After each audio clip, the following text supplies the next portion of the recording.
Hello guys, welcome to another tutorial. In this tutorial I'm going to show you how you can access your YouTube studio. So that's what you are going to be looking at in this tutorial. But before you get started, I just want to ask, like, if this is your first time, please consider subscribing and hit the notification bell so you get notified every time I upload your tutorial. So with that being said, let's get started.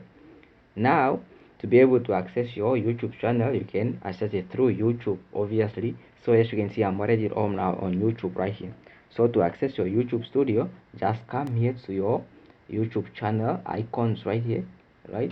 So just click on that. Now once you click on that, this tab should be opening up. Now as you can see here, you just written YouTube studio. Just click on there, right? And then once you click on there, this is your opening up. Your YouTube studio should be opening up. So as you can see, this is our home page, or our YouTube studio home page. So yeah, that's how you can access your YouTube studio.